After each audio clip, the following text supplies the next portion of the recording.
আমি দলের কাছে মনোনয়ন প্রত্যাশী। দল যদি আমাকে মনোনয়ন দেয়, ইনশাল্লাহ জনগণের যে দাবি দেওয়াগুলো আছে, রাস্তাঘাট, বিদ্যুৎ, শিক্ষা প্রতিষ্ঠান, মসজিদ, মাদ্রাসা, মাদক নির্মূল করা, সন্ত্রাস নির্মূল করা, এই কাজগুলো আমার অঙ্গীকারের প্রথম কাতারে থাকবে।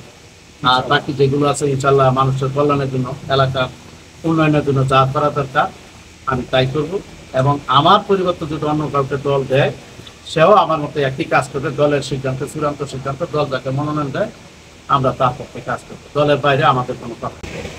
আমাদের দলের ভারপ্রাপ্ত চেয়ারম্যান, আগামী দিনে রাষ্ট্রনায়ক জনাব তারেক রহমান বাংলাদেশের প্রেক্ষাপটে রাজনৈতিক, সামাজিক, অর্থনৈতিক সকল ক্ষেত্রে বিবেচনা করে উন্নয়ন এবং কল্যাণমূলক কাজের লক্ষ্যে এই 31 দফা কর্মশালা উপস্থাপন করেছে।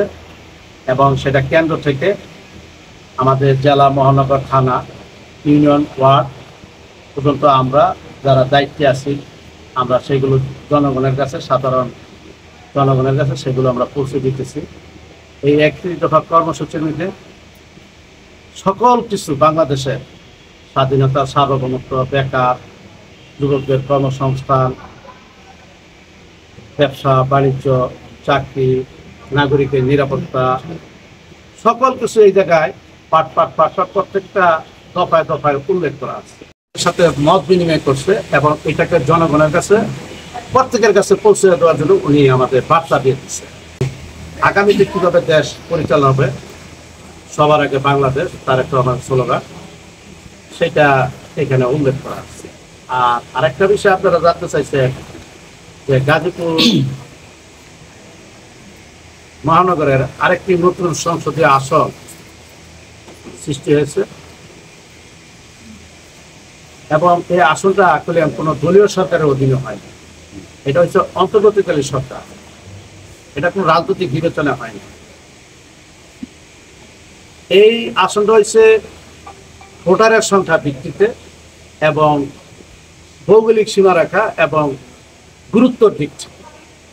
সেই হিসাবে টঙ্গী, পুবাইল এবং গাছা 7টা ওয়ার্ডের মধ্যে 5টা ওয়ার্ড, আর বাকি টঙ্গী পূর্ব, পশ্চিম এবং গাছা নিয়ে গাজীপুর নতুন 6 সংসদীয় আসন।